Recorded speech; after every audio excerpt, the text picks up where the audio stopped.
Hello, friends, and welcome back to Stories About Entitled People. Our first story is an insane roller coaster of a story. How are people nuts and entitled? They came in screaming and blazing instead of properly behaving like adults, purchasing something like a normal person. They demanded our OP leave the job and drive this massive tree. They knew they couldn't fit it in their own SUV. But before we begin, best way to support our channel is to leave comments, like, and subscribe with the turned on bell so you don't miss the new video every single day. Here we go. Entitled customer wanted me to follow her home. This happened a few days ago, and I still can't believe it. I, 25-year-old male, work at a garden nursery. It's a decent size with a shop in the middle and outdoor plants on benches and racks around it with a car park. Enter a lady in her 60s and her brother. They drove into our nursery. We have a 100-meter or so driveway through the plants. As the owner was walking along it, they beeped at him and she started yelling at him about selling her a dead tree to plant for it to sprout. I don't know either. Anyway, not a good start. They park and walk around for a bit. The brother asked me all sorts of questions and wanting discounts on plants. No discounts unless they're old plants, and starts basically interrogating me about my life and what I'm doing for work when I just say yes and no without actually telling the truth. I finally get rid of him and I'm walking through checking that no plants need water. The lady then spots me and starts to yell at me from about 80 meters away. Now, some people do this and I go to them even though it annoys me that they're basically calling me like a dog. Maybe they're handicapped and it's hard for them to walk. Well, this lady barely speaks English and is rambling something at me, and I keep asking her to repeat herself. Finally, I understand she wants to buy a tree. It's a big weeping cherry. It's 2 meters tall, 2.5 meters including the pot, which is 90 liters of soil and really heavy. I take the price and walk with her to the shop where I ask her if she'd like it delivered. Now, we have a big truck for deliveries and it goes out once a week. We never do free deliveries. They don't cost much, just to cover fuel and time for the driver. Anyway, she says no, she doesn't want it delivered and says, my car, pointing at her SUV.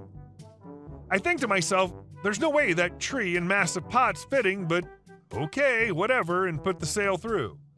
I get a tree trolley and bring the tree to her car. Her brother's in the driver's seat, and she goes and gets into the back seat of the car and sits there. So I say, where do you want me to put it? She looks at me and says, put in your car. You come follow me. I was like, what? And she repeated again. I literally just laughed and said, what are you talking about? She kept repeating it louder and louder. I told her, no, I'm not delivering this tree. You said you didn't want it delivered and didn't pay for delivery. She then says she didn't know she had to pay and how much was it. I said, where to? And she eventually said a suburb about 15 minutes away. I told her what it was, and she said, okay, follow me home and I'll pay you then. I said, no, that's not how it works. And it'd be delivered Friday when she pays to come back inside the shop. After some more time yelling instructions at me and talking to her brother in another language, I put the tree next to the shop and she came to keep yelling at me to deliver the tree and she'd pay me when I followed her home. I was done. I yelled at her in the same tone as she'd been yelling at me. I can't. My car cannot fit that tree. Only the truck can. I can't drive the truck. It's literally impossible for me to deliver the tree even if I wanted to, which I don't. After a bit more, she finally realized it wasn't going to happen. Now she had this weird thing, as did her brother, where they wouldn't talk or interact with the female staff members. So when I took her inside and the other owners are a couple, was at the register, she wouldn't talk to her. I told the owner what was happening and that this lady needed to organize delivery and went to walk off. This lady then screams at me, excuse me, because I was going. I spun around and snapped, she'll get your delivery details, she will help you. Well, the lady basically just walked off back to her car and they started driving off. We had no delivery payment, number, address, and even a name. I had to run out to their car and stop them. She wouldn't give me her address, and when she finally did, when I looked on Google Maps, it didn't exist. So she'd paid for a tree and we had no way to get it to her. The following day, the brother rings up wanting to know about the delivery. It's Thursday, the day before deliveries. I told the work group chat what had happened so everyone knew what was happening if these people came back. Anyway, one of our female staff members answered the phone and tells the guy everything I said and how they need to pay. He wouldn't listen to her, kept interrupting her and complaining. It ended with her telling him to F off and hung up. She did this because she thought we could refund their credit card and never serve them again. However, they'd paid in cash, so another staff member had to ring him back, smooth it all over, and have him come in with his van and collect the tree. I really hope they don't come back. Guarantee, even if you delivered it for them, they wouldn't have paid you until you planted it for them. And possibly not even then, assuming you were somehow either insanely nice or a doormat and actually did all of that for them. And our second story. Neighbor's mother wants our parking spot. Our car was stolen in June and then returned to us at the end of July. It's being worked on, and my husband has had to tell our neighbor's mother who visits she can no longer park in our parking spot.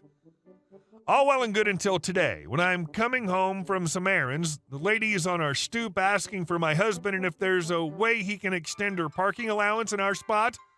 She explains she's moving into the townhouse next to us to help care for her grandkids, and she sees that our car is a lost cause. She has said that us losing our car was great so she can park closer to the townhouse and not have to park on the street. What I told her and what my roommate/landlord has told her is thus. The car is being returned and instated in October, and you have until then to make arrangements. This woman, who I'm assuming has no sense of reality, said the chances of our car ever working is nil and that we should just give her the parking spot. Our townhouses have assigned parking and guest parking spots are adjacent. I told her she has to wait till my husband comes home to talk to him. She literally said she won't talk to him and will just take the spot whenever she wants, regardless if we get our car working or not. Car is currently at my husband's father's being worked on.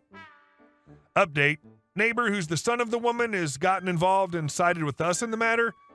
He also had told his mother to park in the guest parking spots from now on, or don't come here at all.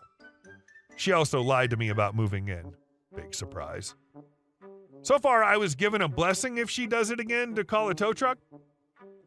Update 2. She still has the nerve to park in our spot, and I called a tow truck. The look on her face when she came back and found the car gone was priceless. And our last story. Entitled Crazy HOA President. Just before leaving active duty military after almost 10 years, my wife and I bought a large house in my hometown in the coast in a nice neighborhood with an HOA. I'd never lived in an HOA before and never knew how bad, cliquey, or political it could be. Not long after we moved in, letters started coming about having a boat in our driveway. Mind you, we live not 100 yards from the water. Really? So we complied and placed it in a local marina.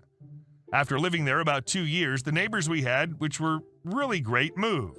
And a new, older couple moved in. They were really nice at first, letting my children swim in their pool, sharing an adult beverage in the evening, talking on the fence, etc. Then it happened. The wife ran for and became the HOA president. She started walking around the neighborhood and taking notes. She would walk into people's yards and make corrections, and even go so far as to trespass into people's backyards, gated or not, and take pictures of violations and send out letters. I came home one evening to find her on my back porch looking at things and taking pictures. I was a police officer at the time, and while trying to be nice, informed her she could get into a lot of trouble for what she was doing. She tried to tell me as the HOA president, she was entitled to go into people's private property and even their houses to inspect them if need be. I informed her of the state and federal laws against this, and it started a war. I immediately started receiving $100 fines for very minor issues with my home. I fixed the issues immediately and never had to pay the fines with the HOA property management company, but did file complaints. The HOA PM company never did do anything about the complaints. Then it happened. I also owned a small business, which I had a truck and trailer I would use during the business day. I had this parked in front of the house one day, and she took a picture of it. According to the HOA rules, it was not allowed to be there overnight, and never was. I received a letter and a fine for $100 stating that the vehicle had been parked there overnight. This time I asked for a review at the HOA board of directors, the PM company, the attorney, and my attorney. This was going to cost the HOA PM company and all involved much more than $100 in time and money. At this meeting, I asked the HOA president to present evidence that other than one picture of the vehicle, there were more than 24 hours with time and date stamps. She could not. I asked for the $100 to be dropped. The HOA board and PM company refused. I was publicly berated by the HOA president in front of the board and my attorney, saying that I should be a good soldier and do as I was told by the HOA board and obey the rules. At this point, my attorney and I had enough evidence of harassment due to recording the conversation. We then informed everyone in the room that we'd been recording everyone. This inflamed them more, and they threatened to call the police for violating the law. In our state, it was more than legal and well within our rights. We then informed them that we'd be filing a lawsuit which we were sure to win and would bankrupt the HOA. According to state law and the HOA bylaws, in the event the HOA ceased to exist or became bankrupt, and every one of the 35 houses in the HOA would have their mortgages immediately due and payable. Most people don't know this exists in a lot of HOA covenants. We just got up and walked out of the meeting and said we think this settles the matter and hope there will be no further fines, threats, harassment, etc. I had very good friends in the neighborhood and did not want to see their families affected. About a month later, the HOA had elections for a new HOA board. I informed several people in the neighborhood I'd be running for the HOA board president. We got together, and on the night of the board meeting and election we attended, there were only about 10 people there to vote. There were 6 people along with myself who voted for me, but miraculously the incumbent HOA president had a unanimous vote when the property management company chair counted the votes. Right there in the meeting, I asked all 6 people who'd voted for me to raise their hand. With me, that was 7. And the PM chair had no answer since it had already been entered into the corporate minutes. I said it'd be fine, let it stand, and then informed everyone in the room about the previous meeting, mortgages, suing the HOA, and now calling the state attorney general's office. Within a short time, the property management company was changed out, the HOA president was replaced with a nice, level-headed gentleman, and I never, ever so much as heard a peep from the HOA ever again. I played by the rules more or less, but eventually sold the house and moved on. Never mess with a paratrooper. HOAs sound like they need to be bound, gagged, and shipped to communist China. Hey guys, thank you all for watching the video. I'll see you in the next one.